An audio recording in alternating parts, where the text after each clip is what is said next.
So I will present a bit our report, Sweden as a Science Nation.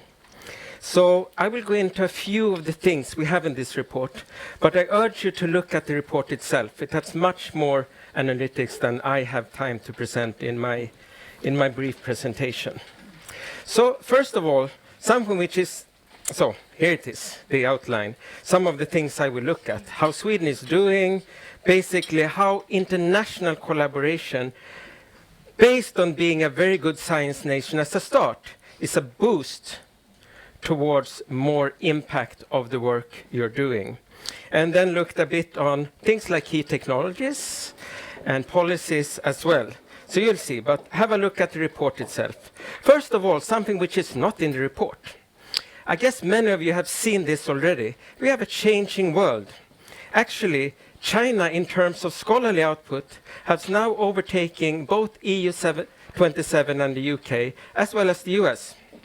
And if you go down in the graph, you actually see that India has overtaken the UK. And this is not just in volume, it also comes with quality. And to the right, you're actually seeing from the report the Swedish international co-authorship. And by co-authorship, I mean that you have an author from Sweden and at least someone from another country. And that's the balance we have right now. And we don't put any judgment on this is good or bad, but this is something to be aware of, this changing world of research. So if we look on Sweden, and here we take a few of the European collaborators. On the x-axis, you see the article share. The bubble size is actually basically the volume. On the y-axis, a normalized citation indicator. It's normalized with respect to year of publication, discipline, as well as the type of publication, if it's a review or a conference, etc. And as you can see, Sweden, as well as other countries of similar size, are quite high in terms of their academic impact or citation impact. You can see that. You can, if you look in detail, you can see that slightly Denmark, Finland are a bit higher up than Sweden in this case. You have also there a collaborator which Sweden quite often work with, Singapore, quite exceptionally high in terms of its citation impact. It's also quite interesting to see in this picture just Russia, where they are. And these are for 2019 to 2023. I will leave some time, hopefully, for questions if you have after my presentation, because I'm going relatively fast. Well, if you look at Sweden in terms of the publication share for different disciplines, and here I have the classification according to Times Higher Education, the one they're using in their academic rankings. And you can actually see there in terms of the publication share a bit on the citation impact. And mind you, the world average is here. So Sweden overall is very good in this citation impact. And there is no judgment with respect to different disciplines, even if normalized according to this measure. So we don't judge the disciplines against each other when you look at these. Since we're working with STINT on this, it's worthwhile to look a bit on the role that international collaboration plays. What you see here in this radar chart is on one hand in green the different countries here and their international co-authorship share. In light blue are the Nordic average, so you can see that Sweden is slightly higher than the Nordic average. You see EU 27 average there, you see the other countries. So Sweden again is highly international in its scientific collaborations. Even slightly higher than the UK. That's quite interesting, which we think the UK is so super international. Okay, why is this important? Most of you are scientists here knows that you want to work with the best. And they may be in your country, but they may also be outside. So international collaboration is one way to reach, if you like, a wider audience, a broader range of expertise, as well as broader range of infrastructure for different problems, and potentially hence a broader impact. That's why it's important. And this is also seen if you look at the citation impact, and this is for Sweden. You see the internationally collaborative research is the highest in terms of citation impact. Again, we'd make no judgment on different categories, because single authorship nationally, for instance, may be very, very important for that subject and the nation in that respect. But it's relevant to understand that with international collaboration, the reach of a broader audience, potentially looking at questions which have higher relevance, you actually get a higher, in this case, academic impact. Another aspect of that is academic corporate collaboration. What's interesting here, again, first of all, here in orange, you see all corporate collaboration for the different countries. You see Sweden is quite high. Japan, also very high. Nordic average is slightly the same as Sweden. And this is degree of academic corporate co-publication.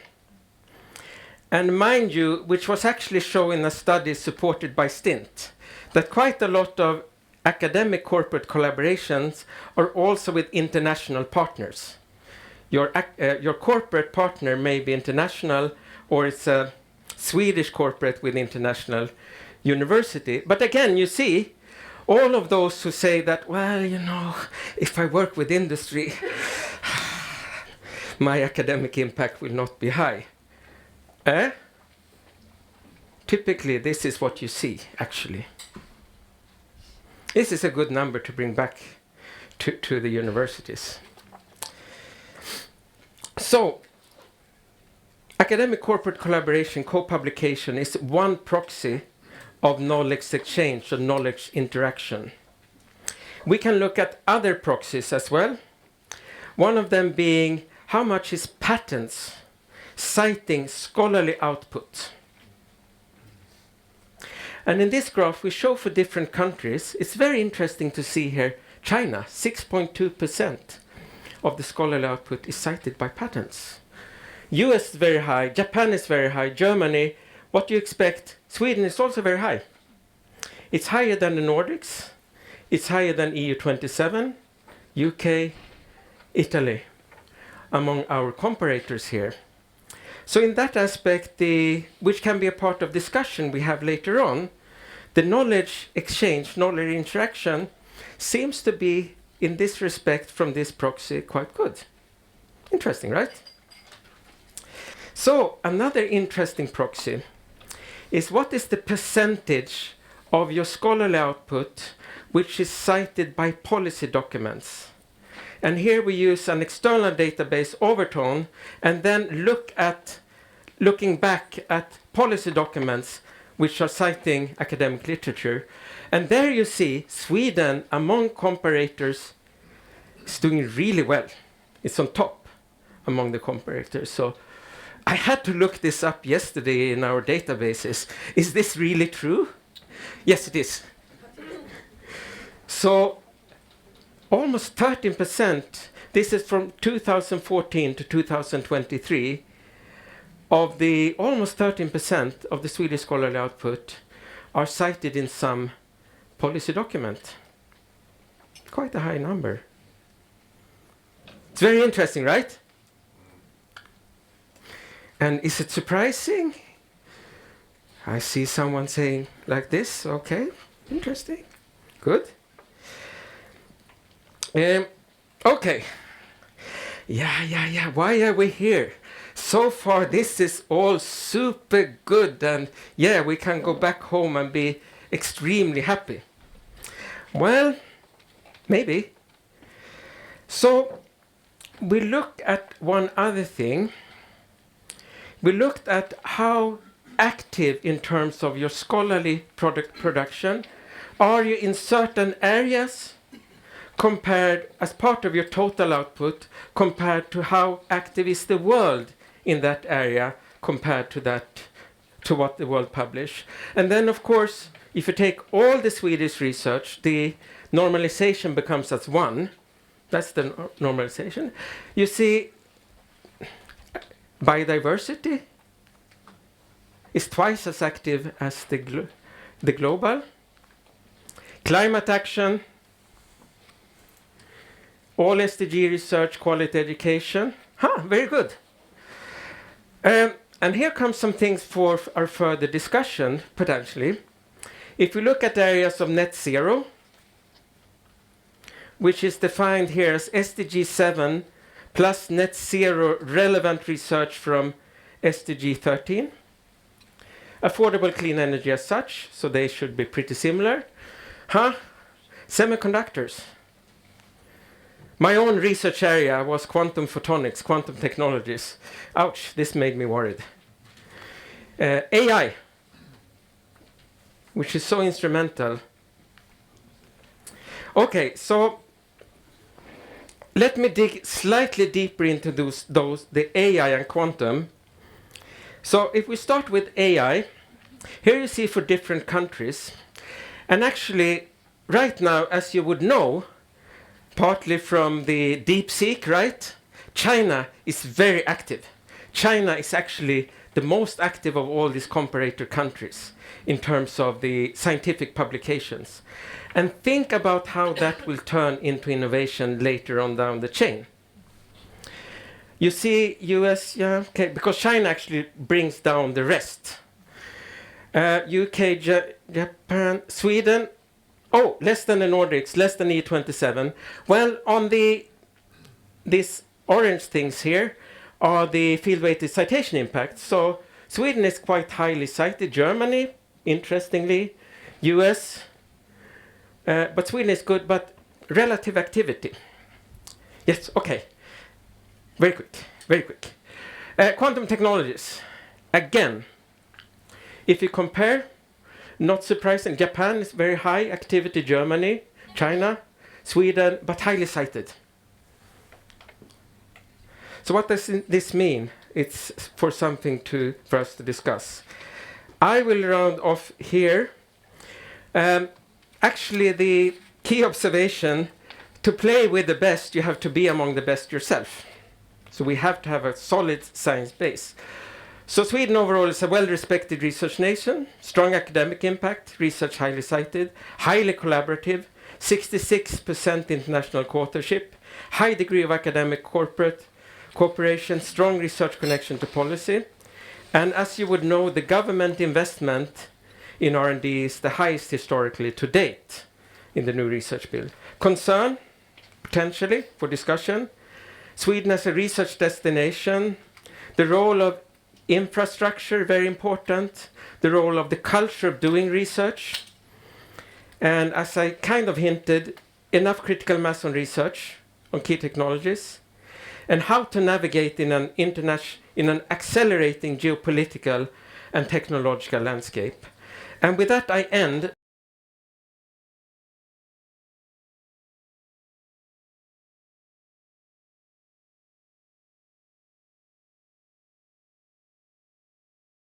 This diagram actually spans over a long time. So if you would look for a short time period closer to 2024, the citation impact for many of these countries would be different. But over this time period, you can see the quality in terms of field weight citation impact and the share of international co-publications.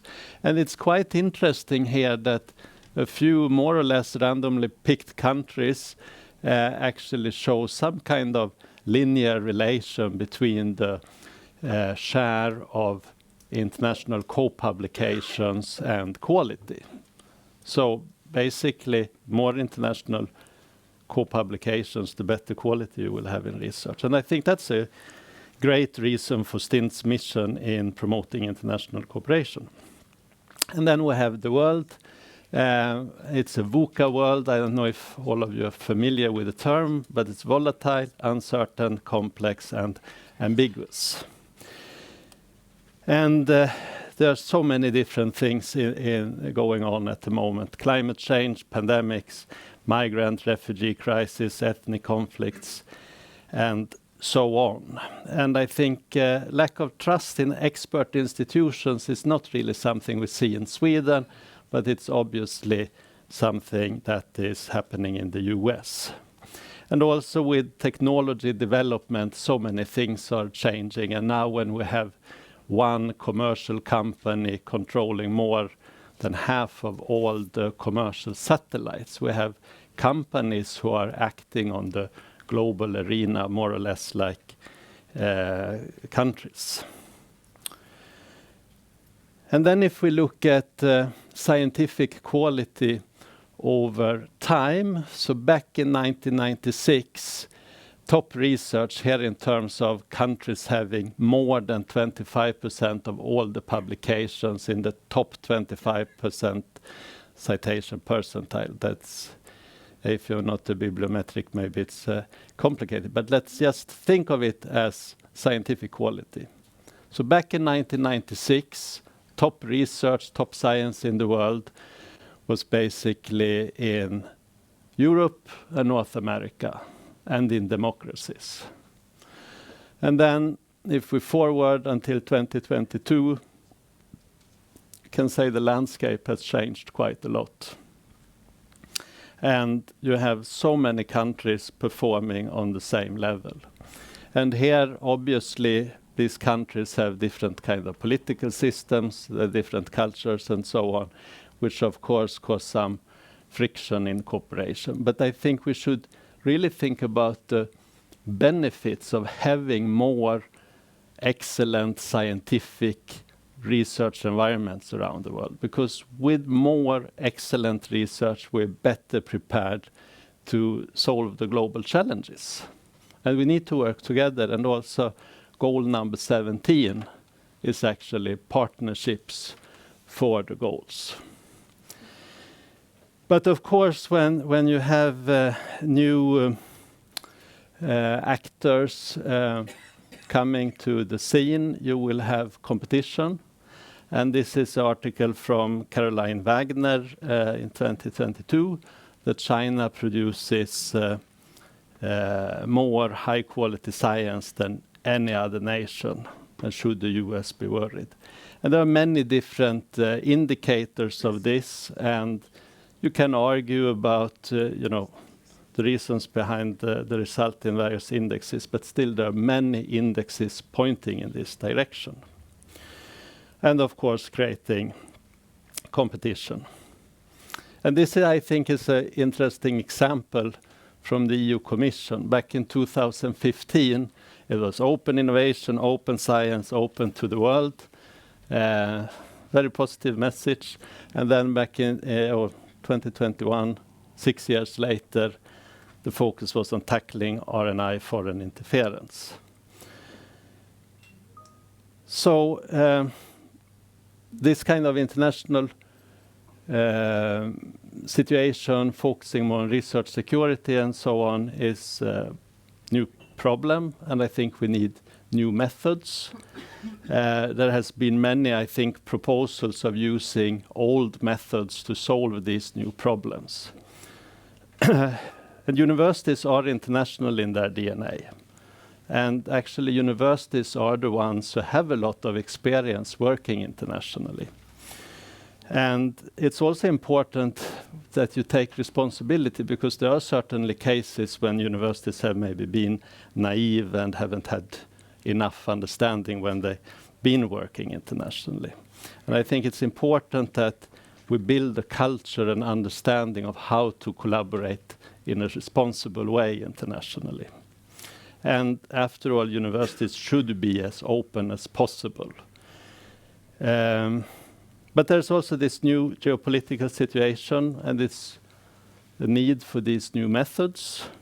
And universities are playing a very important role, especially when relations are becoming more frosty between countries. Then we have science diplomacy, and universities can play a very important role. But there's also a need for universities to have to get support when they are working internationally. and it's important with science intelligence and trend analysis so that universities and researchers and policymakers can make more, if we say, well-informed decisions based on evidence. And sometimes this focus on international collaboration is very much on countries collaborating. And I would argue that maybe it looks like that on the surface, but in reality it's researchers who are individuals working at universities that are collaborating. So here we have, I think, different perspectives, whether you are working from this kind of national level or actually if you're a researcher, because this is more how it looks like from the researcher's point of view, that you work with individuals. And you don't really think so much about what kind of university and in which country they are, because you have to work with the best in your field. So it's, I think, very important to think about this, and it's not really countries collaborating. Anyway, international academic collaboration is not only publications, although we've been talking about that so far. It's also student exchange agreements, exchange of students, joint education programs, and joint research centers, and so forth. I think an interesting example, I don't have the data for Sweden, but in the case of the US, before the pandemic, it was 11,000 American students studying in China. And last spring, it was 800. And for Sweden, I assume the trend would be similar, although smaller numbers. And this is really, you know, this is a case, US and China, and I think this you could also see between other countries, that there is a drop. Although probably the drop has been quite large between various countries and China because of geopolitics and so on. But the problem here really, if we are not sending students and researchers abroad, who will understand other countries in the future? And because some of these students will be the China experts in the future. And this means that you have all of a sudden reduced the number of American China experts to less than 10%. And for well-informed decision-making in the future, we need people who have spent time in different countries. And I think science is a good foundation for this kind of international knowledge development, if we say, and to have the contextual understanding. So I think it's really a concern if we don't understand the world. Anyway, in order to collaborate in a responsible way, at STINT we started to work on responsible internationalization in 2018-19 or so, and in 2020 we produced a report on responsible internationalization with guidelines for reflection on international academic collaboration. And we did this in cooperation with KTH, Lund University, and Karolinska Institute. And this is not only focusing on research security, but also many other aspects, such as ethical aspects, the autonomy of institutions, who you collaborate with, how to collaborate, legal contexts, cultural, political, and social contexts, and so on. And we were very happy to see that in May 2023, there was a direct link in New York Times to our report. So we have got a lot of national and international attention for this work. And basically the difference between responsible internationalization and research security is that responsible internationalization is very much focusing more on, if we say, higher granularity on individuals, on the integrity of research networks, while research security is more on national level. So with that said, I want to say that international academic cooperation is necessary for solving global challenges. It's critical for scientific quality, innovation, economic growth, security and diplomacy, and it must be carried out in a responsible way, but also requires analysis and contextual understanding. So thank you very much.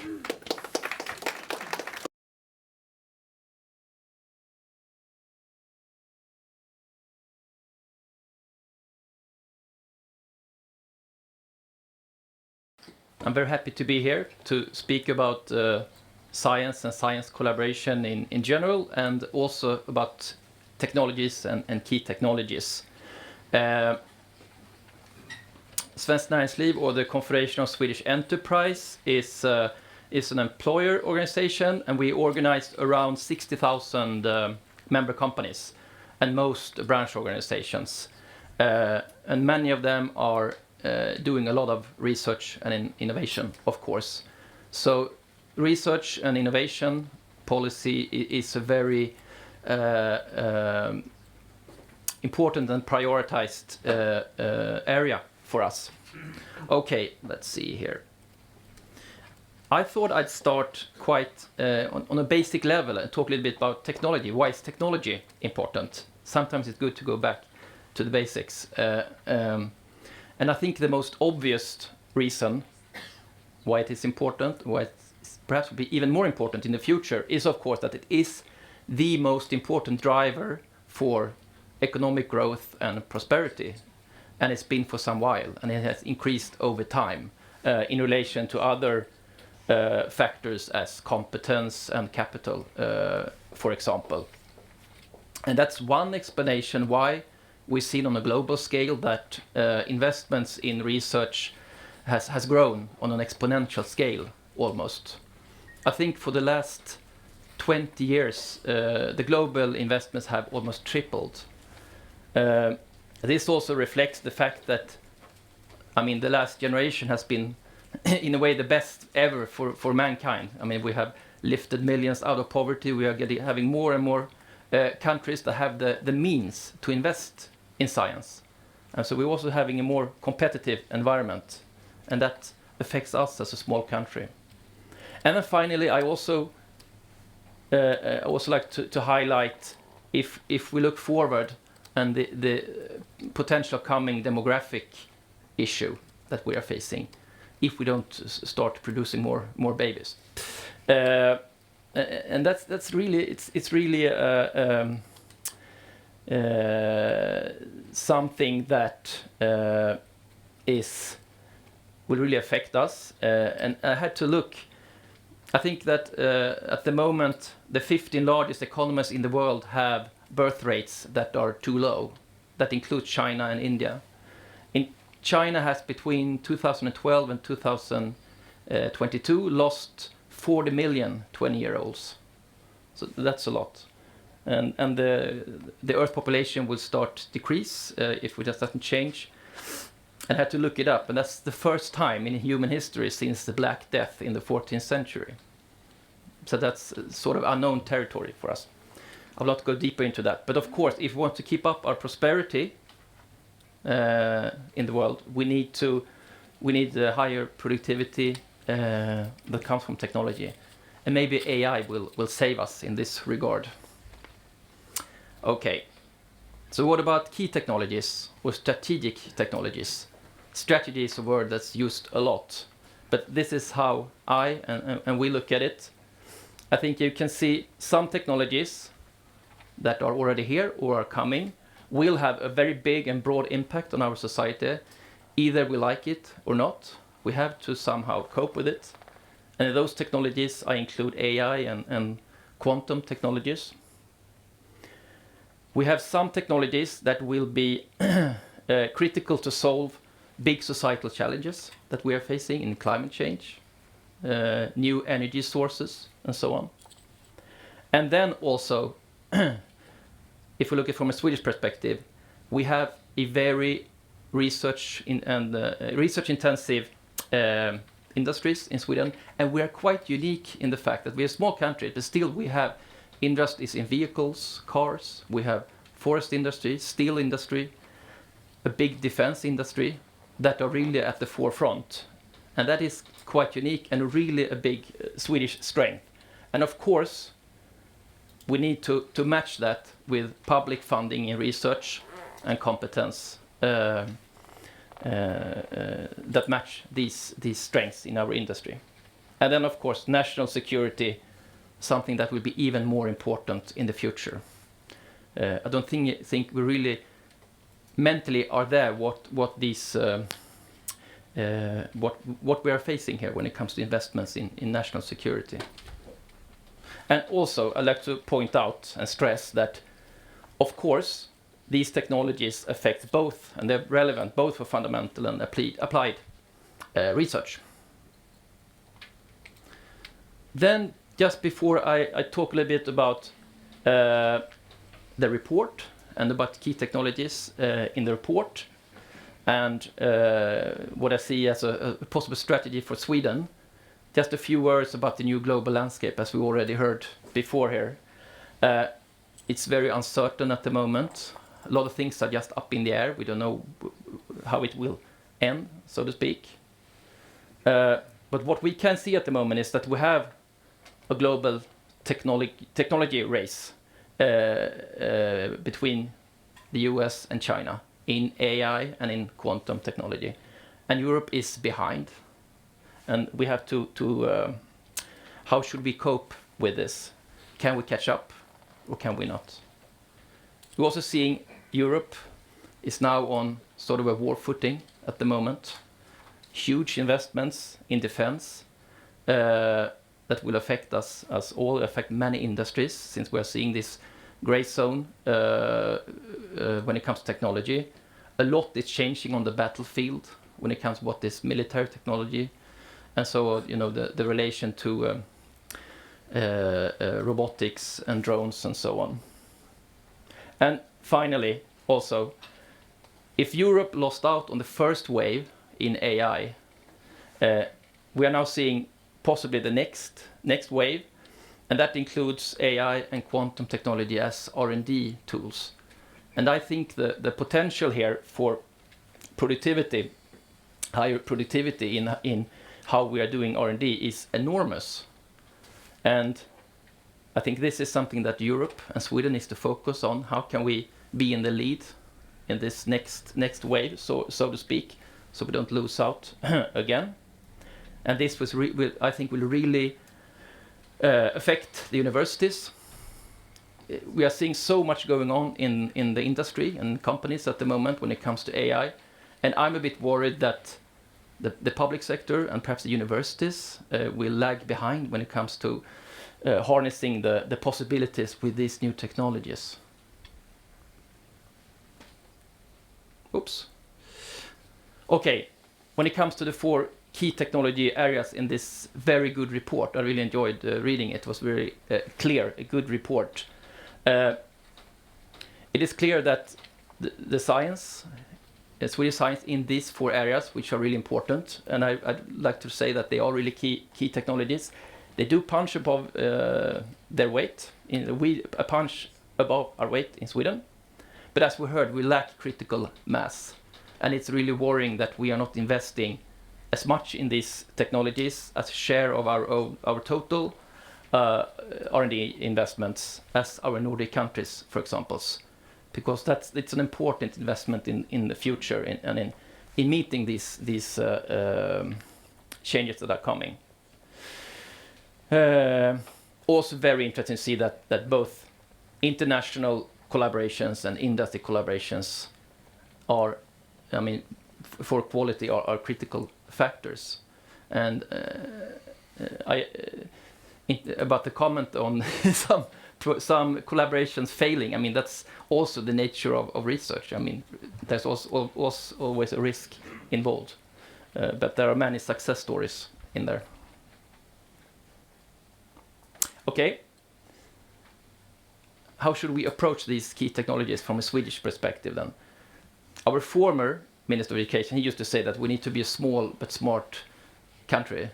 And that's a catchy phrase, but I think there's something behind that.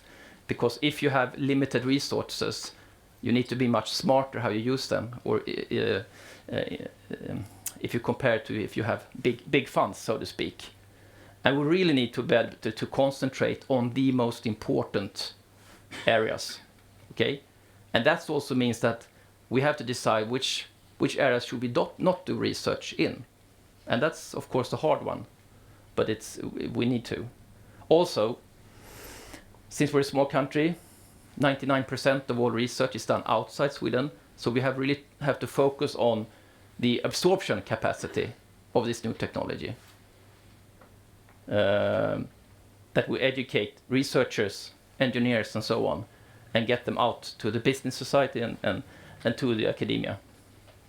Scale matters. I mean, Europe's perhaps biggest disadvantage is our fragmentation compared to US and China. We need more Nordic and European efforts. And of course, collaboration matters also. More international and collaboration, and more collaboration with industry.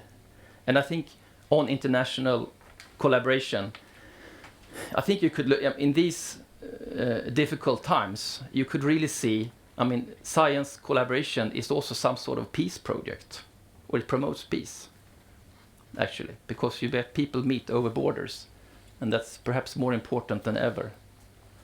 And then finally, again, national security, which will affect many different research areas, and a big part of the business sector.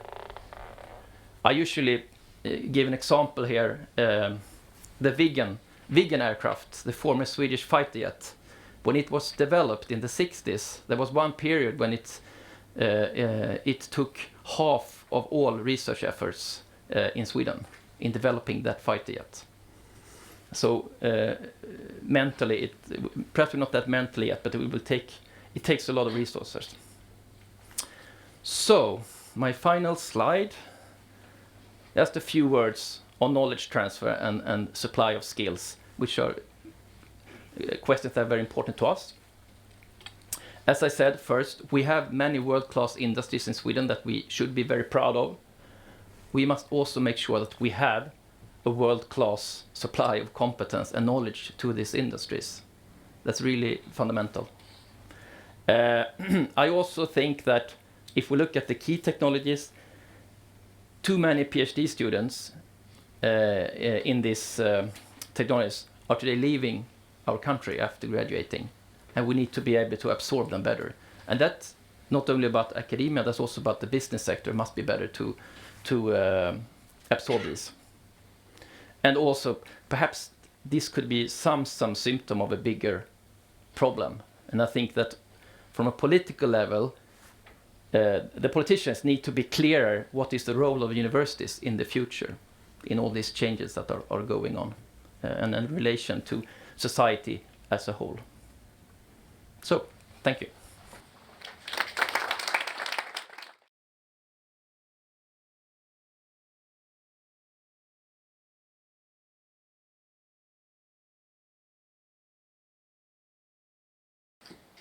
Thank you so much for having me here today, talking about research infrastructures and their impact. And just so you know a little bit where I come from and where my perspectives come from, I am a PI at Lund University at the Faculty of Medicine. Most of my time, however, I do not spend on my own research. I spend it on research infrastructure, questions, initiatives, and so on, both for the faculty, for the university, for Sweden, and also in the European context to some extent. As part of those assignments, I am a director of a local infrastructure for image processing and analysis, SIPA, and we are also part of the national infrastructure for data visualization in Sweden, InfraVis. Since earlier this month, I also started to work at the Swedish Research Council, so that is another of my assignments. So I'm doing a little bit of many different things. And if you wonder why we have this picture here of me a couple of years ago, you can tell that. It's from one of our most important infrastructures in Sweden. It's from the old Max lab, the synchrotron facility.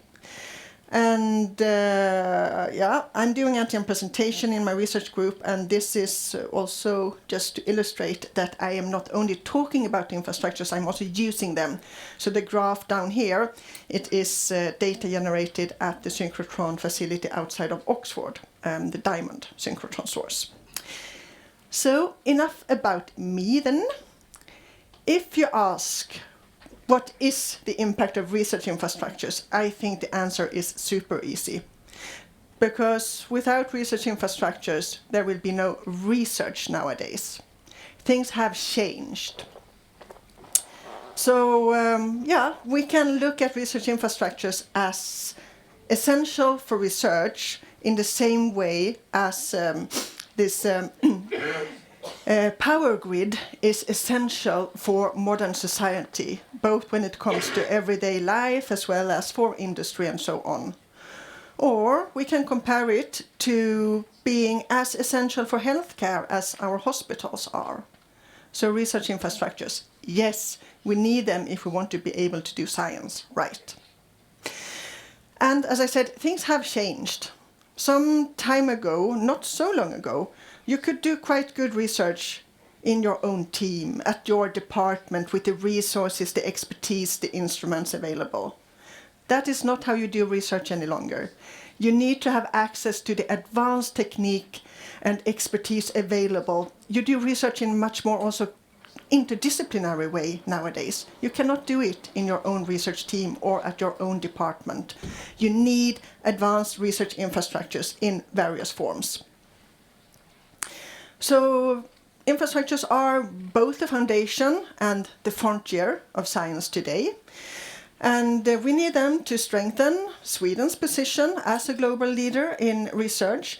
And they are also important to drive innovation. We have talked about the interplay between research infrastructures, academics, and industry. And yes, that is important. And the research infrastructures are here fantastic hubs, intellectual hubs, and environments where cross-disciplinary talks and initiatives are often started. So yeah, we should really take care of them, not only to generate data or use them, but also as environments that are very stimulating for research and innovation. Mm. So we have a lot of infrastructures in Sweden. And here I have just a slide to illustrate what it can look like at a university in Sweden when it comes to infrastructures that are funded by the Swedish Research Council. So this is Lund University. Wow! We have quite a lot of national infrastructures, right? Yes. And of course, we cannot talk about Lund University without mentioning MAX4 that we are hosting, but also the European Spallation Source. That, of course, is not part of Lund University, but that is very close to Lund University. So forgive me my slightly Lund perspective here. But I think it's a good illustration of any of the bigger universities in Sweden. We have a lot of national infrastructures available. If it is used to its full extent, well, maybe not, but that is something we can come back to. The Research Council is funding around 70 national infrastructures, quite many, and it's quite a big amount of money per year from the Swedish Research Council, which is then matched by co-funding from the universities, of course, and user fees and so on. This is not the only funder of research infrastructures in Sweden. We have also others, of course. We have SciLife Lab, we have Knut and Alice Wallenberg Foundation, and many others. But the Research Council is, of course, a major player in this. National infrastructures are important for research, but so are the local and regional infrastructures. So here again, just one example. It's the Bioimaging Center at Lund University, where you can look at everything from molecules to organs and full bodies. And they are important as local infrastructures. They are sometimes partly national as well. LBIC, for sure, have users from all around the country, even if it's locally funded. And they are also, of course, important as something that can be developed to a national infrastructure at one point. So we need this for research, and some things are very obvious. For me, coming from the medical research field, I can strongly relate to the previous slide. I need to look at molecules and organs and so on. But for me in the beginning, and for my colleagues at the medical faculty, these type of infrastructures, they were considered a bit more obscure. They were like, are they really for us? Is it something for material science researchers, maybe? We were a bit like, Max4 and DSS, what are they really about? That attitude has thankfully changed. But there is still some work remaining to be done if we should take full advantage of these fantastic resources that we have. Giant investments that Sweden and other countries have contributed to. So in the circle here, I have the synchrotron source in Lund, Max4, and the European spallation source, also located in Lund. Close by, in Hamburg, it's not far away from Lund and Sweden at all, there is also a free electron laser, the European XFEL, and there is another synchrotron source. These are fantastic research infrastructures, and today I will come back to these large-scale facilities because they are underused. We can improve research in Sweden if we learn how to take advantage of these. Yeah. Some disciplines are already doing that, so I shouldn't say that we are all neglecting these facilities, but there is room for more users, and there is room for the scientific communities also to influence these facilities. What type of instruments and so on, what type of beamlines should be built at Max4? There are still empty spaces. So we need to work together with this, and one thing that we can do is to increase the awareness about these facilities and lower the thresholds. And here I will, I think, list 3 different examples of how one can do that and how we are doing that. The first example is here, EU projects. We are working together.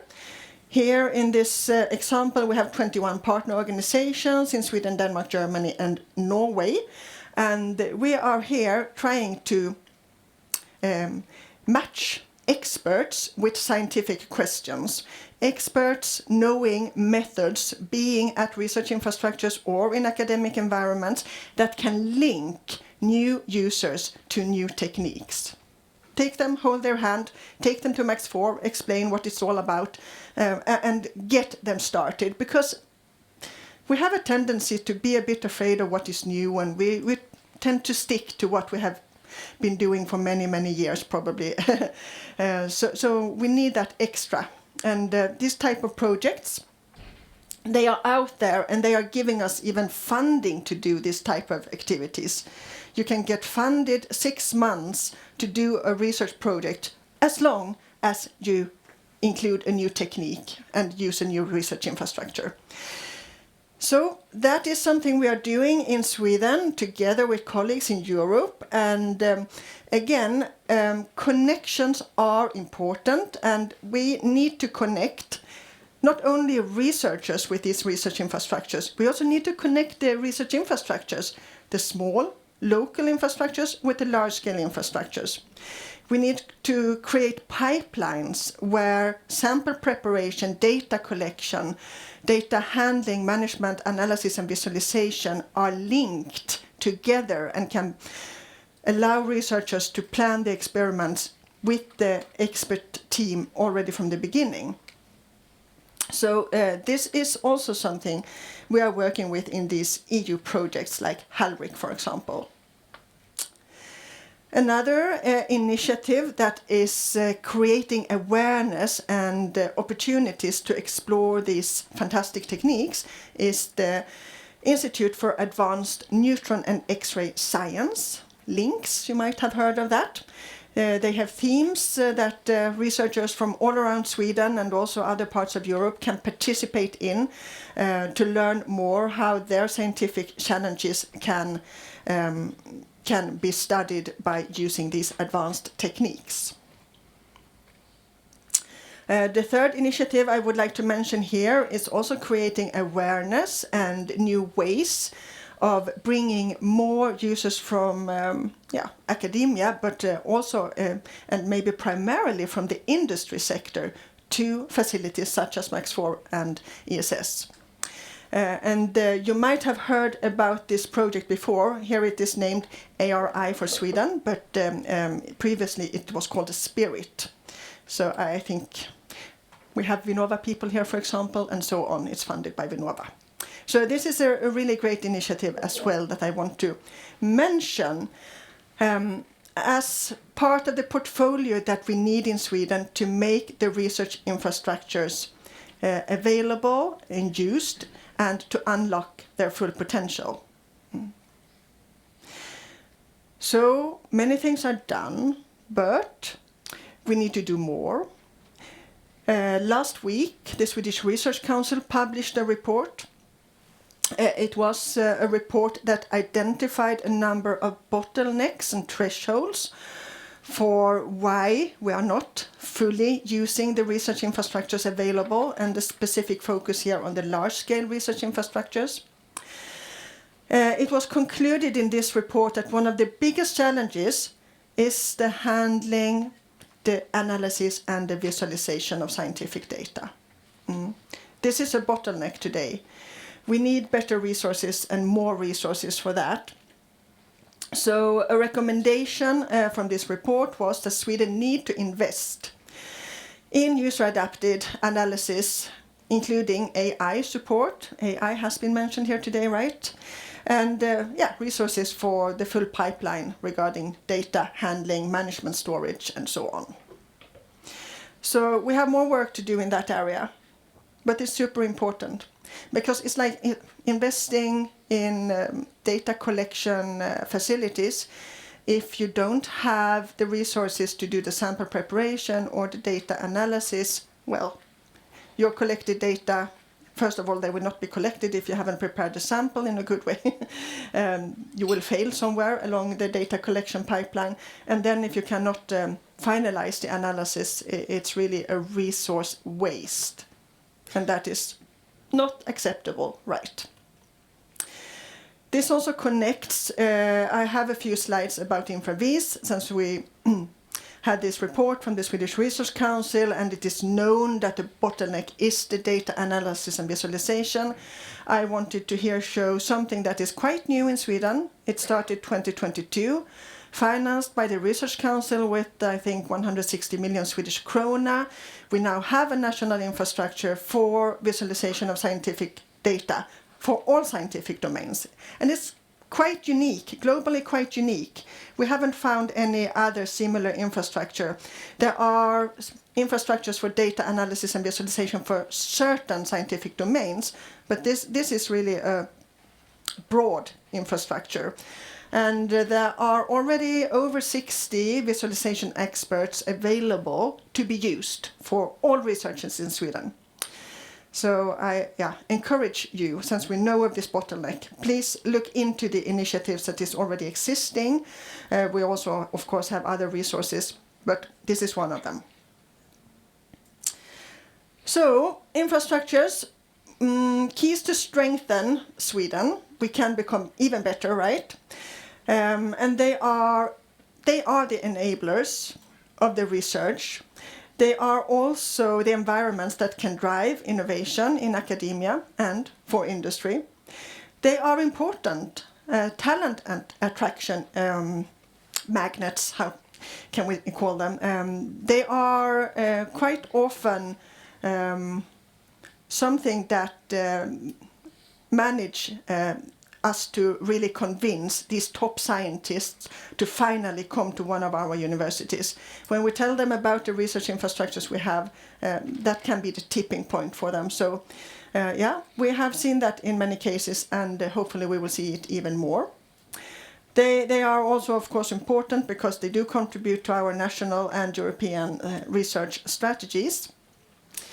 So, really key infrastructures, and to connect somehow to also the report that we have heard about here today.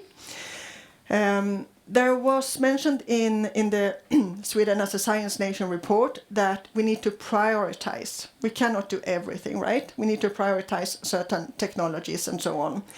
And I want to give you the message here today that we need to do that also for the research infrastructures. We cannot fund everything.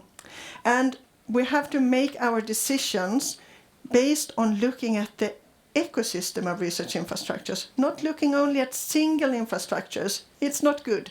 We have to have a better understanding of the ecosystem of all the infrastructures and how they are related to each other and how they are connected to each other.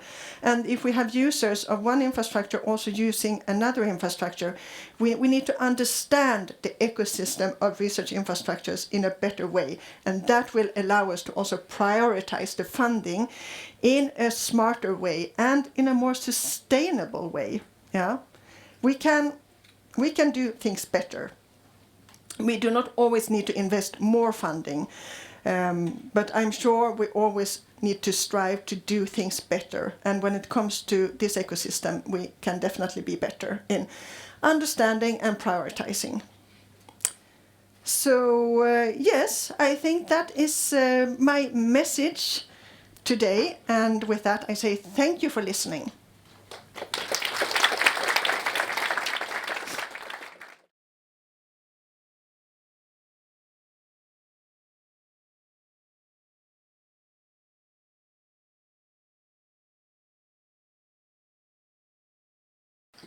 Okay, good. So it's actually good that I'm the last presentation today, because I think I bring together all the different elements that we heard in the previous keynotes.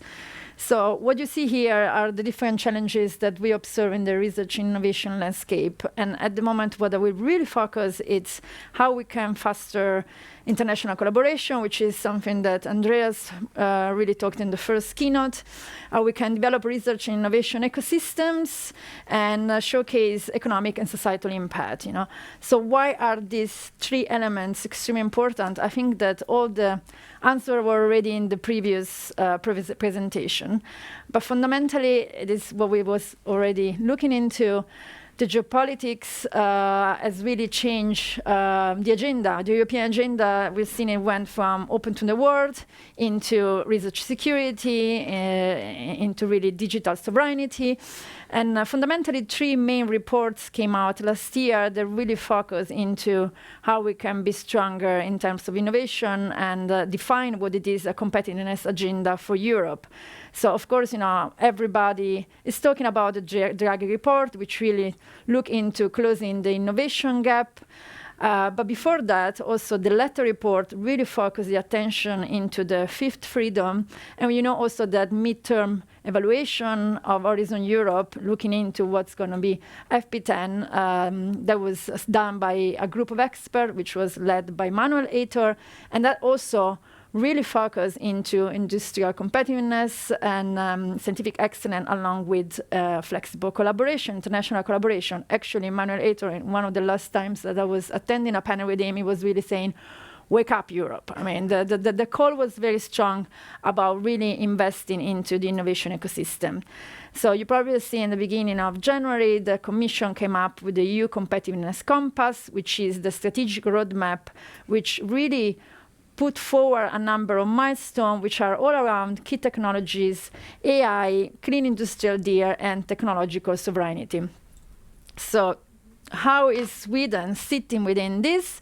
Of course, the research bill is what we have been touching upon, very much also aligned with this type of strategic vision and strategic goals. But actually, even before going to my next slide, what I would like to say is that one of the things that results so important at the moment to be able to really elaborate in this type of strategic agenda in innovation is to have the data evidence, the data insights that really show you where you're going, where is the impact that you are producing, and how can you plan for the needed impact. So no surprise, I'm here representing Elsevier as a global data analytics company, and nowadays we really got a lot of questions from governmental agencies, from funders, from institutions, universities, about how can I show the impact that I'm delivering? How can I show the value that I'm bringing to society? And I will actually connect right away with the presentation from Lund, from Kajsa, because, for instance, one of the projects that we are running, it's with University of Lund, which is about research infrastructure, and it's about, so how can I show the impact of our research infrastructure, meaning all type of equipment and facilities that we have at Lund. And we started to do something like that with the Joint Research Center in Brussels, really trying to understand how can you showcase that impact. So thanks to an algorithm, we are capable to go into the full text of the papers, where hidden somewhere researcher tells what type of research infrastructure they have been using, and then we match that to a taxonomy, we get it everything clean with the right metadata, and then we start doing the analysis. So this research infrastructure has produced collaboration, has produced patents, has produced international collaboration. So those are the type of analysis that gives you also the data needed when you need to ask for funds, for funding more research infrastructure.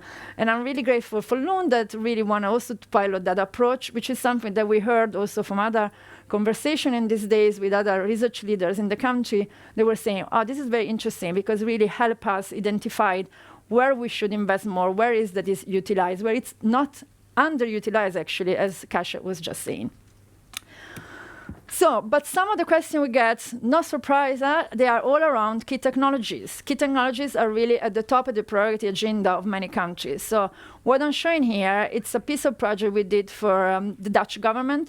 This is for the Ministry of Economic Affairs and Climate, which basically came to us and say, we need to identify where we are strong in terms of key technologies, where we should push our agenda, how do we define our strategic agenda moving forward. And we came up with definition of 44 key technologies. Believe me, it didn't just happen like that. There were a lot of workshops with the funding bodies, for instance, to really come to the right terminology and really understanding within the broad spectrum of key technologies which one we wanted to look into. And this we did with a benchmark also with 15 EU countries, US and China, to really get an understanding, of where is the market coverage, where is the relevance of the technologies, and where the Dutch government should really continue to invest. The second example I want to bring you in terms of how to think about alternative indicators than the usual one to really extrapolate the knowledge about impact is something that we did with the University TU Eindhoven. The president of TU Eindhoven, Robert Jan Smits, you might know him as previous Director General of the Commission and initiator of Plan S, came to us really saying, how can I demonstrate to the government where I need the funds to support all what we are doing in semiconductor, when we are really investing a lot into clean technologies, that universities, and that's an answer to a question that was put there before, universities are really important into this. They are not just there doing knowledge transfer. We are talking about fourth-generation universities that are really orchestrator of innovation, regional ecosystems, that are really partnering for long-term engagement with industry, with societal actors, that they have common roadmap, that they have common educational project, common research projects, and they are really this, a mission-driven approach that is really part of the strategy in terms of how can we deliver to this local innovation ecosystem. So what we did, we created new indicators looking into 4 dimensions. The education, so what we wanted to know is that how many alumni, and again, it's an answer to a question that came up before, so how many alumni that have been educated and done research in this university staying in this country, but not even in country, stay within 25 kilometers, within 75 kilometers and more. And this tells you how the talent are retained within the area where you are having those partnerships, where you are really investing. We did the same also from the area research industrial partners, trying to understand not only where collaborations happen, but where is the collaboration on key technologies, where are the dual appointments, for instance, or where industry and university is collaborating in a European project. And then we look into valorization, looking at the patents, looking also spin-outs, and looking, for instance, at the impact of those collaborations specifically have in terms of valorization. And the last piece is really a qualitative piece. So what is the governance? Because it's easy to say, we collaborate with industry, But the governance is much more. It's really been embedded in that ecosystem. It's about university being on the board of some of the major industries or the brain poor region in this case. So having a continuous dialogue. And has to be a dialogue, I mean, that is really not driven by one part or the other, but it's really a co-creation type of process. We launched this concept, the Fourth Generation University, last year, and surprisingly, we got right away 12 universities who came over and said, we want to work with you to define these indicators further. So we got, and it's not only European, because yes, it's a University of Vienna, it's a university called Dublin, it's Strathclyde, it's Karlsruhe, there are many in Europe, but it's also like Western Sydney, and we have Purdue, US, and now I forgot the other one, that it's global one. As far as you can go, University of Auckland, University of Auckland, New Zealand. So that really told us, oh wow, because it's not that a new ranking is needed, let's clarify. It's about really having this, in this case, a report that really the president of Göteborg could go to the government at the time when they were discussing the key technologies, they were discussing whether ACML could, would move or stay in the Netherlands, and there was this opportunity for a big funding. But it's also the type of report that he himself took and said, okay, I didn't know certain things, and I thought my strategy was already, but now I might rethink some. So it can really help you articulate and redefine your strategy. And when I say articulate, it also helps you articulate what's the message in terms of your impact. And I show you here, so what I was saying, for instance, if you see those circles, it will tell you, in this case, we look into alumni stay rate. So you will see that in the case of Eindhoven, for instance, 30% of the alumni stay within 25 kilometers, 16% within 75. So nearly a third of TU alumni stay within that region's economy, which was a very important message. But again, these are, we are really experimenting with indicators. And when we had this conversation with the 12 development partners, we also realized, okay, we need to account also for the different type of ecosystems, right? Because for Ruben Jan Smith, 25 kilometers, it's where a lot happen because, in the Netherlands with a bike, you reach your industry partner very quickly.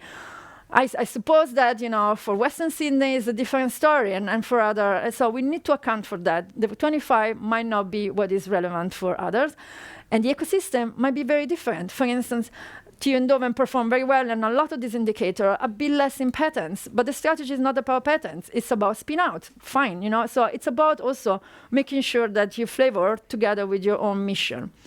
Another example is, for instance, valorization, spin-outs. So we look across these different universities that were benchmarked, and if you look at TU Eindhoven, you will see that 90% of the spin-outs are within 75 kilometers. So again, it's a message that innovation and the contribution, it's really regional. It happens there, they give back into the region. But again, there is differences, because if you look, for instance, Lausanne, the spread, it's much broader, it's much different. So this is, to me, just an example to show you how what we are really doing at the moment, it's really coming up with different type of indicators, different type of data insights that really goes beyond the usual bibliometry to really try to answer those type of questions. There are new questions coming up with the competitiveness agenda, basically.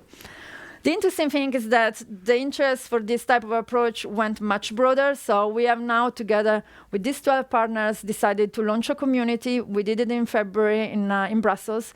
And it's free and public to join. And basically what it says, if you recognize yourself as a university that has a global outlook, of course, because TU Eindhoven, of course, has a regional innovation impact approach, but also in semiconductor is connected with all the global semiconductor thematic area.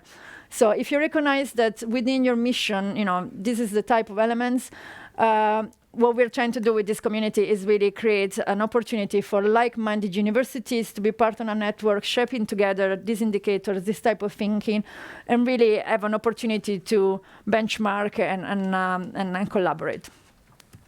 I will have here another example, because we went from the Brainport region, so a smaller region. We are now going a bit broader because we are looking into a nation. This is a project that we did with NSF. So following the Chips and Science Act, which looks all into key technologies. We work together with NSF. They ask us, could you visualize and create a dashboard, which is a live dashboard, where we can see where all the awards given by the TIP, which is the Technology Innovation Partnership Directorate, where those awards end up.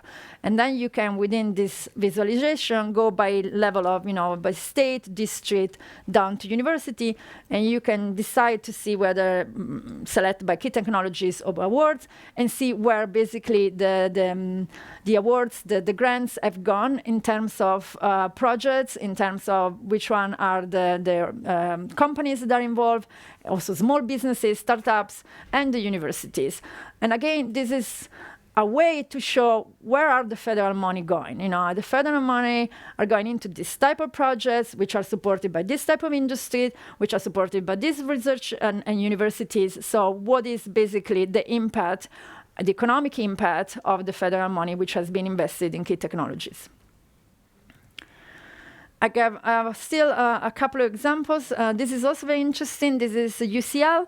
So UCL, you might know, it's part of a knowledge quarter. So around King Cross line, let's say there are 100 research and knowledge media culture organization that they all collaborate to a certain extent. And the interesting question was like, so what is our collective impact? And we would like to compare with other districts. So for instance, Kendall in Boston, there is Singapore. So they really benchmark with other type of innovation district. And they wanted to look at across a number of parameters. So how they perform in terms of research excellence, how they perform in terms of collaboration, research culture, and impact. When you look, for instance, at research culture, they were interesting to see dimension like gender, like mentorship, like SDGs, for instance, like cross-collaboration, etc. And again, this is also a live dashboard. You can select by different disciplines, because this is also, as a background, the UKRI strategy 22-27, as also the life science vision in UK. So the classification of disciplines very much relate also with what is the strategic approach at national level. Now, almost to conclude, I would say, yes, I talked only about, one section of the R&I challenges, but, actually, if we want really to address all the challenges and look also into talents, career, research assessment, and combine it with all the wonderful indicators and insights that I talked before, we can think about addressing the entire line of challenges. And this is actually not really that futuristic, but it's about really thinking, how can you build a holistic knowledge graph that integrates data from multiple sources? So, I mean, not only sources about auto profiles, citation, publication, but, patents, grants, clinical trials, policies, so different external sources. And how can you create one knowledge graph where you have all the information and you can use that to prioritize strategic investment, justify funding, and align with policymaking? This is something we are already doing with a few governments on a national level. Japan is one example. And it's indeed something that really optimizes how the knowledge is used, because you get kind of a one view of all the data points put together. We'll just really conclude. I think, the scope of this presentation was really to make you reflect about we have new challenges ahead. I think that our presenter really clearly outlined the challenges. And I think the data, as we know, matters, but data also provide incredible insights.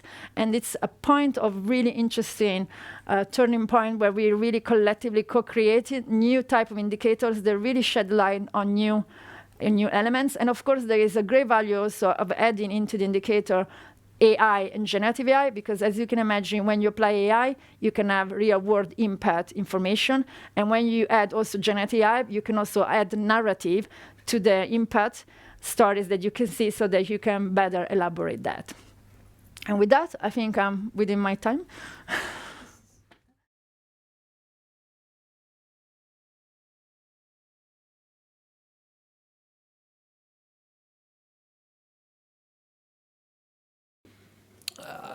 I think we have got kind of a good overview from the presentation that Anders did and also the various keynote speeches. And I have one question that I would like to direct to all of you. And Sweden is recognized as a leading research nation, as we could see in the report and so on.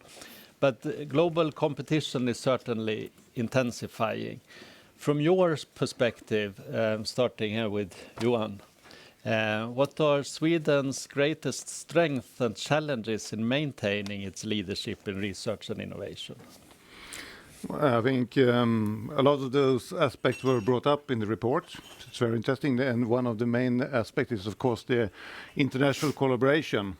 I just want to highlight that in the report there was notifying how high the citation impact is of Sweden. But the citation impacts were not fractionalized, meaning that they were giving each citation 1 point. In our research barometer, we did a fractionalization, which means that it's a bit lower, but we're very still on a high scale. So one of the main factors, I would say, is the international collaboration. Anna? Well, strengths, of course, a long history of doing what we're doing so well, collaborating and very hardcore technology areas and other areas as well. But challenge at this point, I think, is a kind of a blindness politically to thinking that we're always the best. And in terms of funding, I want to flag for the fact that we've dropped 5 positions. Well, last 5 years, we've dropped 7 positions. With regards to how much the government is spending on R&D in the budget. And that's a really dangerous road to go. It's a negative. I mean, now our government did increase the budget in the research proposition, and that's good. But we have to look at the world. We can't just look at our own history. If we look at Finland, for example, their government decided that they're going to do a 1.2% of GDP should be invested in research. And Sweden has now 0.71. Well, actually, when it comes to comparison to Finland, it would include defense, so that would be 0.75. But 0.75 compared to 1.2 is not good enough. So we need to get more muscles when it comes to investing. And Lars? The organization Vetenskap och allmänhet, Science and Society, has found out that the trust among Swedes for science and scientists is very high. That is certainly positive for Sweden. I would add to that we know that the acceptance for new technology is also high in Sweden among citizens. A problem I see is for scientists, if they are in academia or active in R&D at industry, that their mobility is low. Is too low. It's low between sectors and also low actually international. So some of the collaborations that we see in the Elsevier reports are done via exchange of emails and results. So I would really like to promote more mobility. Very good point. And Joachim?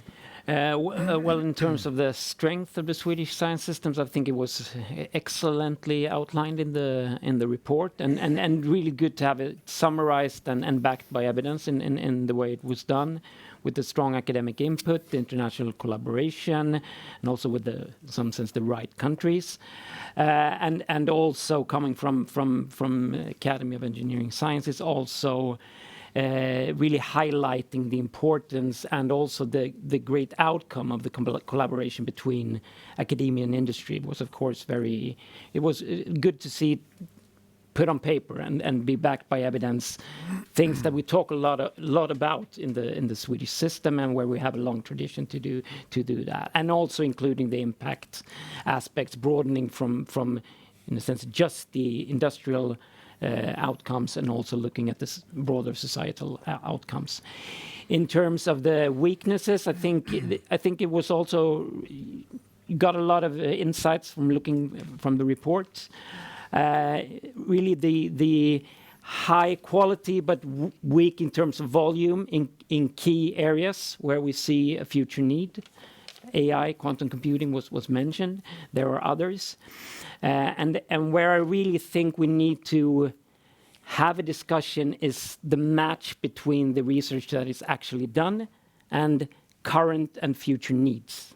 How do we plan, in quotes, of course, it's not about detailed planning of research going ahead, or really having opinions of particular research questions, but how do we make sure that there is a match between the needs of society and where the money is spent from government and also from industry going forward.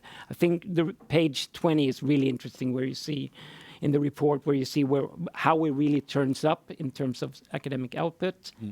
Is that a conscious decision, or is it just a de facto outcome of a bottom-up approach? I think there is where we need to have the discussion. And a little bit following up on what you're talking about, and was mentioned also here by Anna, that the Swedish government has just presented its largest ever investment in research. And I would like to ask all of you, and starting with you, Joachim, how do you see this influencing Sweden's research priorities moving forward? Should there be more targeted focus areas, or should funding be evenly spread?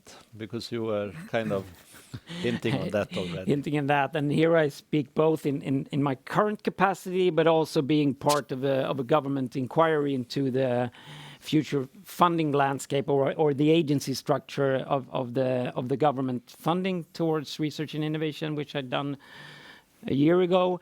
And what we proposed in that government inquiry was a larger influence, or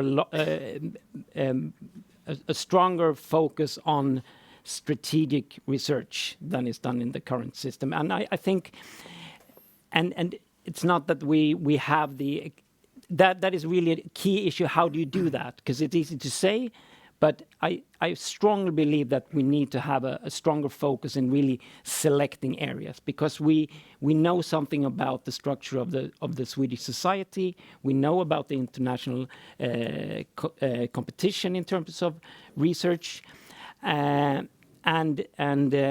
having that as a background, we should really have a strong discussion of where do we need to direct the resources going forward. And here I think that the new research and innovation bill have a very interesting components in it, with a strong focus on groundbreaking technologies and other aspects. And you mentioned strategic, so it's the bridge over to the executive director of the Strategic Research Foundation. I say, like Emil said, do not spread the resources thin. So it makes full sense for me that the government will and should point in strategic directions. But I need here to be a party spoiler. Actually, this research bill is not the largest. No, it's not. They come every 3 years. So in the last 25 years, has been a number. This is the fourth largest if you look at the inflation-corrected number of kronors. Good point. That's Good the point. truth. Yeah. And Anna, do you have a comment? Well, I can add, I mean, adding to what's been said, focus on quality. The research spending has to focus on quality and nothing else. And we saw a terrible mistake being made by the former government, where they used the research money to furthering other purposes. Those purposes were geographical or other type of ideas on how to spread things. What happened? It had hit very, very hard on the life sciences, because the life sciences are performed at the largest universities. Those universities were not really in favor at that point, so they received a lesser amount than percentually than others. And what happened? Well, the field of life science got about less than 1% increase, whereas other fields collectively got 25% increase. And when confronted with this fact, Research Sweden talked a lot with politicians. They didn't understand what happened. Did we do this? Why did this happen? This is really bad. We didn't want this to happen. well, what do you think? How did you think when you did this? Well, we just wanted everybody to have a little thing of everything. That's really dangerous. We need to inform about consequences and keep the eye on quality. Spending has to be connected to quality. Johan? Oh yes, quality. We like quality, don't we? But I might differ a bit about the strategic part here. In my view, it is important also to see on the role of basic research. The State Secretary, when she presents the research bill, she comes back to the fact that now we put a lot of focus on quantum technologies. In the last research bill, it wasn't mentioned at all. So now we focus on the quantum technologies. And when I hear that, I think, what have they forgotten when it comes to the next research bill? So what are the unknown unknowns for the future? And finding those solutions, you need the basic research and the curiosity-driven research. So it's easy when you talk about looking on what are the needs right now, but preparing for the future and what we don't want or what we don't know about the future, we must make sure that we have the fundamental curiosity-driven research. So do we have some questions from the floor in the meanwhile? Anyone thinking about something? Okay, then I move ahead and just raise your hand if you have something so we can get the interactive discussion here. There is one question. Okay. There we have a question. Yes, Anders is taking the mic. I'm apparently the designated microphone runner. Maria Haglund, the library director of KTH. I was just wondering to ask the panel what you think about this report compared to the research bill. And in the beginning of the research bill, there was a discussion of the status of the Swedish research. And if you compare that, there are two different views, I think. And I think maybe it could be that this report is only looking at what is now and not looking on the long-term. I just want, for me, it's like two different visions of the status of Swedish research. That the research bill is sort of arguing that we are losing, we are sort of dropping in certain areas, and we need to catch up. The quality is important, blah blah blah. And here you have, we are very good. We are sort of on. I just wanted to, if you have any comment on that. Anyone? Johan? I brought it up just in the beginning. When we look at this report, that's very interesting. But when you look at, for example, the citation impact, this is not fraction, which means that you have one impact per article. And when we produce the research parameter, which the government use a lot for the research bill, we look on the fractionized. So that means for a country like Sweden, we have a lot of international cooperation, so we have a lot of spreading of the articles. That means the citation impact comes down a bit. So that could be one of the causes that they differ. I'm very aware of this. Yeah, but that's just one part. I mean, in this song.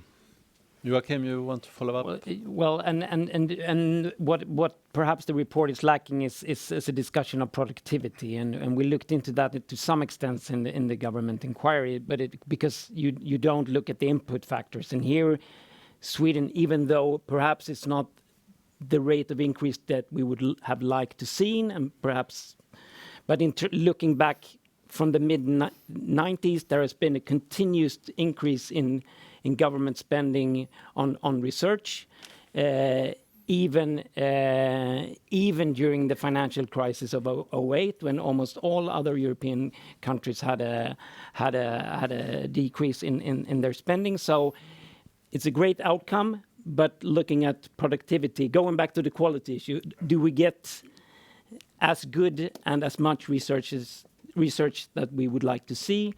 Looking at the money that we spend on research, so that's a question you can raise. Yes. I still just want to remind that fact that we're actually other countries are running much faster than us when it comes to investment in research. We're not up at the top. We're at 12 at this point. At this point, yes. Yes. But And historically and the level that we are. But I think that's the dangerous part, Yeah. because to lose 7 positions in 5 years, that's not good. We need to change this. Yes. Yes, Miriam Nawi, I was encouraged by my colleague's question. I'm the library director of Karolinska Institutet.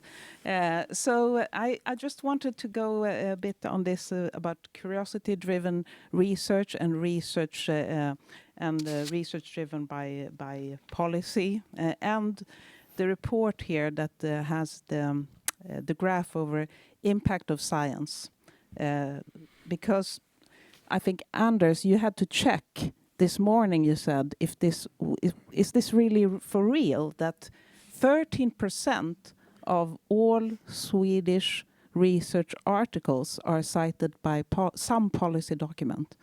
Is this the right way to interpret this? Yes. Yes. So this is amazing, and it could mean different things, because what is the cause how is the causal relationship? Because we know that Swedes, they are very sensitive to trends, and we are very compliant. So perhaps it just reflects that we write about topics that the policy has set up for us. And we also see in the next page of the report that, yes, relative activity index, we do write a lot about the SDGs. And now we know that sustainability, I think, is one of these forbidden terms. Yes. So what will happen with that? Any comments? Well, yes, Anna. Well, I, for one, really think that the curiosity-driven research is fundamental. There is no politician that can do the researcher's job normally. That would be exceptional. So we need to still put our trust in the really good researchers with high quality and hope that they are the ones influencing where we can go with politics rather than the opposite. That's the baseline. And what I think is really important, maybe I'm jumping ahead now, but I just want to get this in, that in order for Sweden to be relevant, because we're not big in terms of size, money, or whatever, but for us to be, we have to be super smart. And rather than saying, oh, we do this in this strategic area, we should be aware of what's happening now is the convergence of a number of technologies and fields. And that convergence is really difficult. I was not so long ago in California, they were talking about it, and they're stumbling around as well. But the ones that are able to see how can we converge physics, chemistry, life science in different ways, heading back to Kajsa's description of the infrastructures, how do we use these commonly? How do we create new stuff? And how do we apply the results that we gather from these? This is something that is strategic. This is something that needs to be encouraged because it's hard and it's not a quantitative thing. It's specialized, and that's specifically something that a small country could be advanced in, could have infrastructure in, and would be a magnet both to companies and other researchers at other countries. So I see that's one of the things that we could really excel. Any more comments? Yes, Johan? Yes, I also think you have to look into what are we really looking when we're talking about citation impacts, as we use it now very much. We say that the citation impact has increased tremendously, especially from China. But if you look what kind of areas are they within? They are within the natural sciences, with the technologies. Not that much in social sciences or humanities. There is Sweden great. So if you're questioning about the policy impact, I mean, the politicians might look very much on that part of articles. So that could be one of the causes of this sort of diversion in that. So spreading it. And I think that's also important when we talk about the strategic funding. We're focusing very much now on technology, natural sciences. We cannot forget the other parts because they are important, especially when we're going to talk more and more about interdisciplinarity. I was just checking the Leiden rankings for different disciplines, and it's clear in social sciences how there are basically no Asian universities among the top 25 at all. So, and we have one question here. Yeah, I'm Catherine Rota, working for Elsevier on those data, thinking about how we can go beyond the traditional bibliometrics and relating to the fields and to the strategic aspect of that.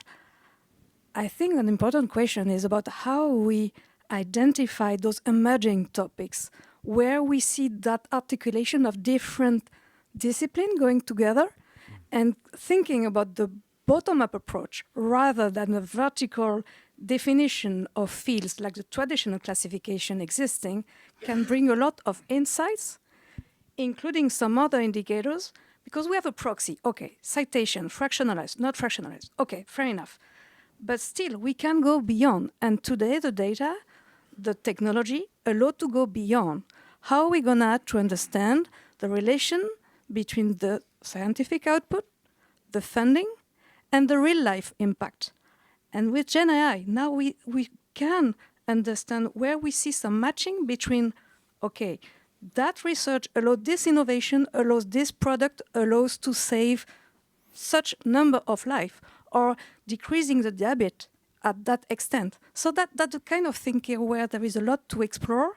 In order, there could be a reduced time about between investment, those emerging areas, which are not necessarily within one specific field.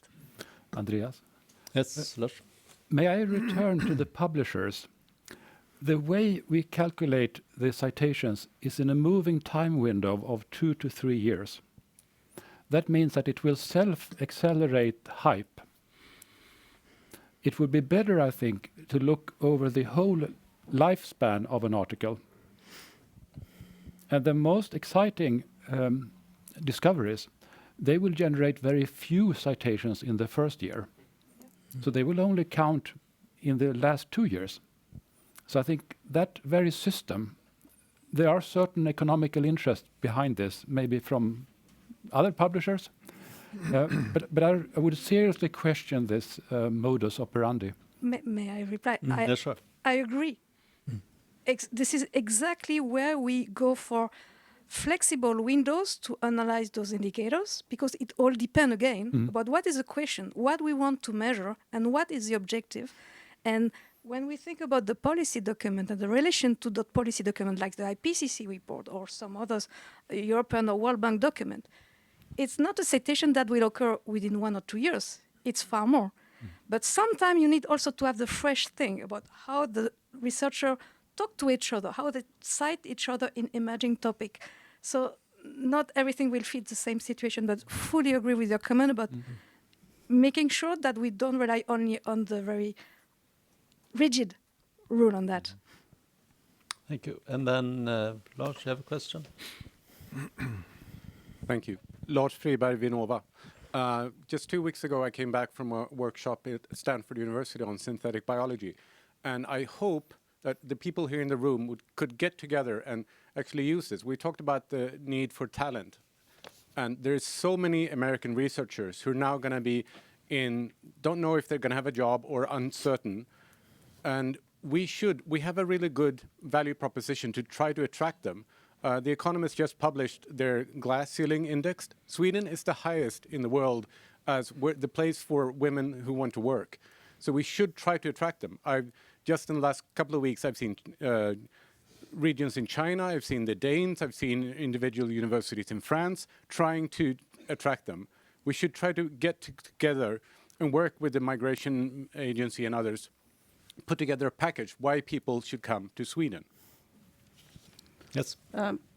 Exactly. I used to work at the Embassy of Sweden as a science attaché, and at that point, there was President Bush had put a ban on a certain stem cell research. Same thing, but lesser. And there was opportunities to do something. So I was pushing the same thing, but nothing really happened. But now it's even bigger. It's a bigger opportunity. And even if it's just for a few years, let's hope it's not for too long, this thing is going on.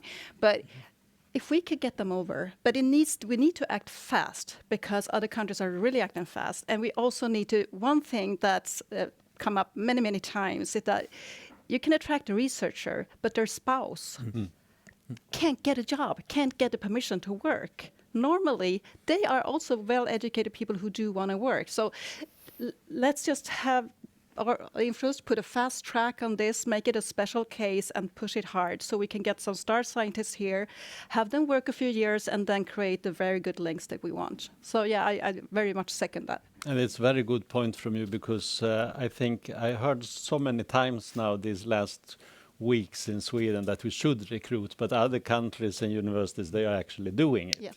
And again, like you're pointing out, it's the whole package that it's important. And I think in Sweden in general, we are not really good at thinking about that. So we need some new thinking how to do it and really fast. You wanted to comment, Johan? Yes, we are doing things. I'm sitting here right now and not the Director General, Katarina Bielka, because she is in Washington with a number of universities at the embassy promoting, just seeing how could we work in attracting scientists from the US coming to Sweden. Good. Things so are that was happening. Quick action from Science Council. Yes, some other question, or then I can shoot some additional question here. Coming back to that Sweden has a high academic impact in key technologies like AI, quantum computing, semiconductors and clean energy. However, given the small size of Sweden, the overall research output, as you could see, is much smaller than of larger nations. And I would like to ask Lars at the Swedish Foundation for Strategic Research, what strategies can Sweden adopt to ensure that we remain in the forefront of these critical areas?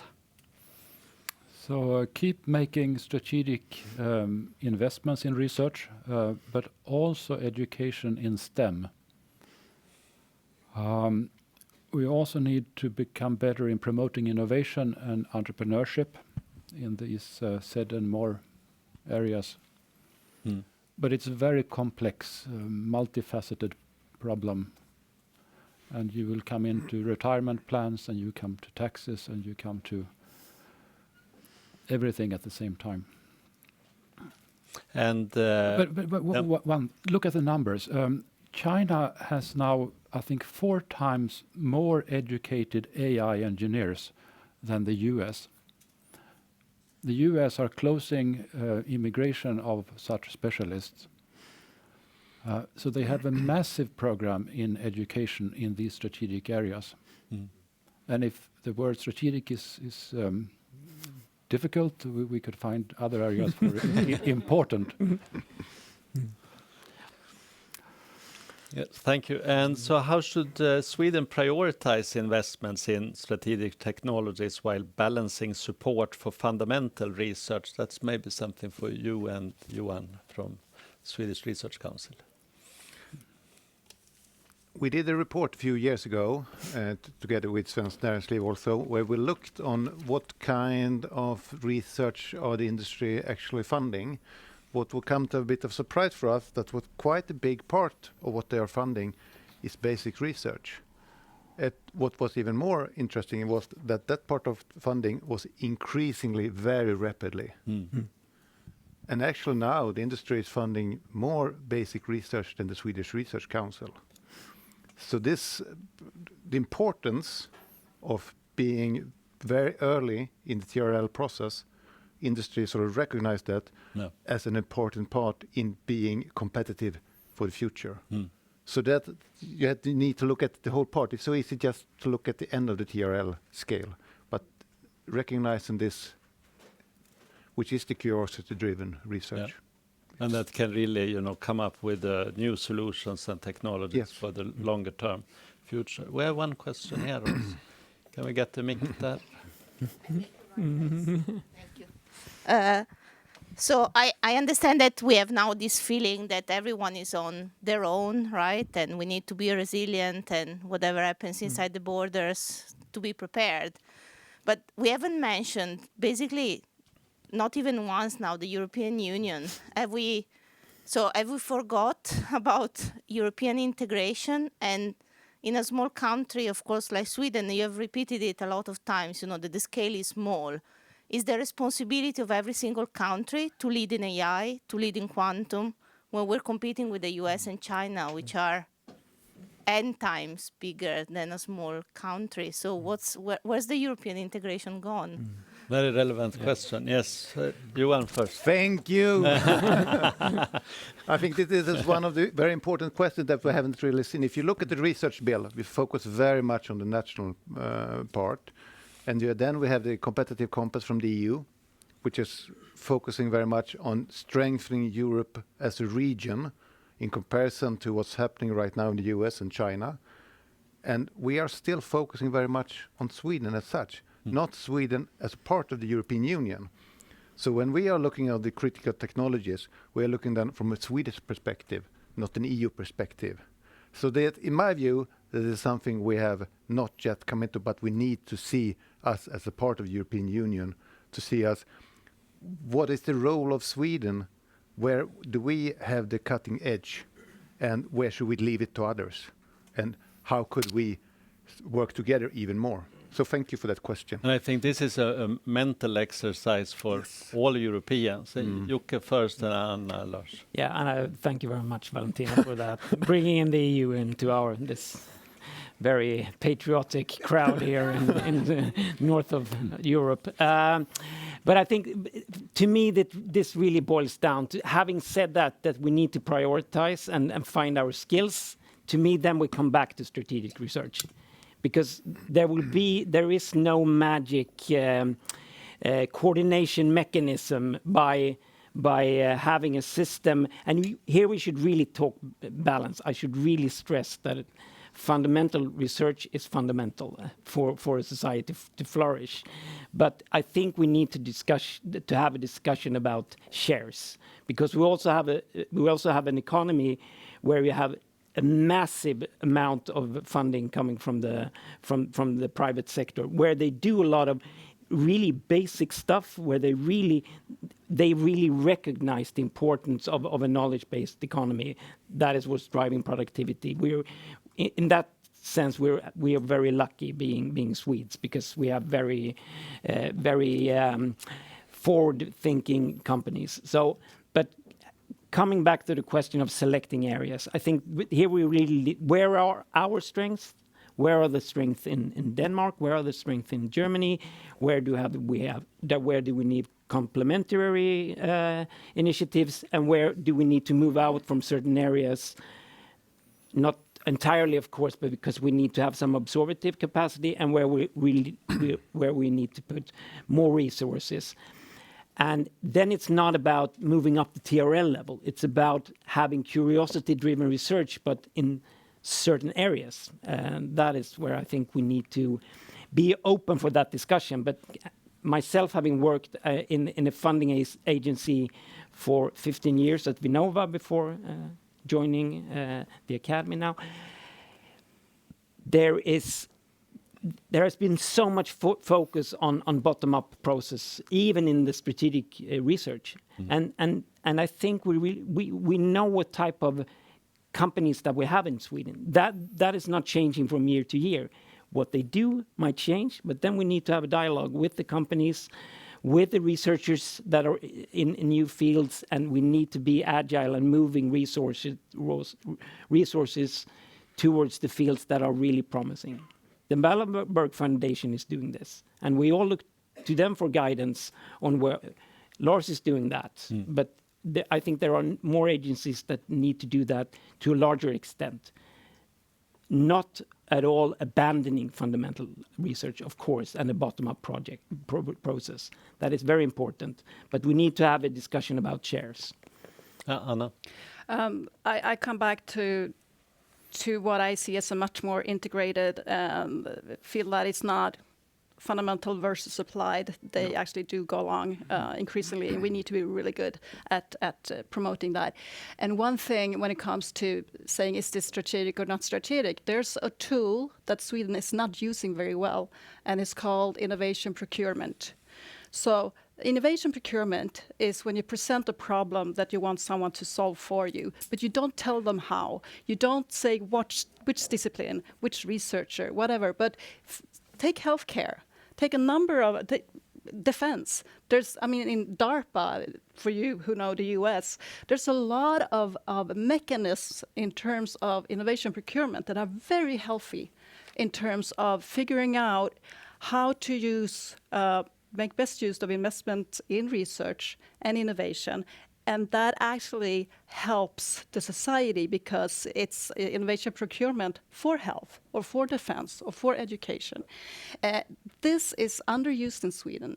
And I think it's a shame because there's a lot of money going into procurement that is not top of the line. So this we could actually meet up and make something good out of. And Lars, you want to comment? I think to contribute to the greater good and cohesion of Europe, Sweden should actually be opportunistic. And we should offer our strengths where it makes a difference. So we should go all in on 6G to set the standards so that Europe can prevail. We should maybe in Sweden go all in for space. We are fortunate to have one of 7 AI factories. We were less fortunate in bidding for the high performance computing. Finland was active. Now Finland is doing that. That is fine. That means that we can move on to other areas. And I'm sure also for the life science there are such examples. But we need, I think this is an example of where science for diplomacy can actually help the politicians to present them with arguments and show the map and the opportunities and where the traps are. And then we should go for also smart in the ecosystem for niches. We cannot be big on semiconductor production, but there are certain new type of semiconductors where we can be best. For example. So to round off this panel discussion, if you were to recommend one priority action to strengthen Sweden's position in global research and innovation, what would that be? And starting with Joachim. Well, I think I would see really, really large excellence clusters in areas where you have industry and all, maybe also societal relevant areas. But I mean, the Research Council have done great work and you got the assignment now to do it. But I think really massive thinking in adding a zero in comparison to the sums that we are working with now. I think that would be really good. Lars? And also had that zero earlier in time. In the bill, there are a lot of things that will happen 27 and 28 that should have happened. Yeah. But I think Sweden is overdue with reforms in the R&D and education area. So I think the funding agency system should be reformed after 26 years now. I think that one should cultivate and differentiate more the roles of colleges and universities, so that we would have more colleges that are very good at teaching, educating, and get credit for that. And then we should have more of science-oriented universities. And by the way, we should have fewer of everything. Finally, keep on rocking in the free world. There's still a lot of free world around us. And Anna? I would like to see an internationally competitive, long-term research budget focused on quality. And Johan, finally. Finally, yes. You started, Andreas, by saying that we're living in a world that is changing hour by hour right now. So what's happening now is we're focusing very much on what's happening in the US. And we tend our focus to the US, and we tend to forget what's happening in China. Yep. On the same time, we're trying to strengthen us within the European Union, and we talk a lot about the strategic autonomy. So for me, it would be interesting to go further along that line, what we could do within the European Union. I mean, if we should, so the question is sort of wrongly asked, if it's not what the European Union can do for us, but what we could do for the European Union. Yep. And I think that also connects a little bit to a meeting I had in the morning, and the host of that meeting in the beginning presented the Peter projection of the world, because there are different projections of the world map depending on how you deal with the longitudes and the latitudes. And with the Peter projection, basically you have the Pacific, or more or less Malaysia, in the middle, and this was the upside down projection. So Australia was at the top and Sweden was down there where New Zealand normally is. And also the sizes of the countries shows how big Africa is and how small America and Europe is. So I think we really need to have an updated perspective of the world and maybe not be too Sweden or Europe-centric, and then combination of what you said, that we have to think big and fast, innovative, and also how we can think in new ways of collaboration and be international. So thank you very much for participating in the panel and for everyone to be here today for this seminar. Maybe Elsevier would like to say the final words. But actually, I want to conclude with a very positive quote that was said today. So in this difficult geopolitical situation we are facing, somebody, which was Emil, said, scientific collaboration internationally is a peace project. So for a country that does so well internationally, international collaboration, please continue on this road with responsible internationalization, and STINT is a great promoter of that. So thank you, and thanks everybody for being here today.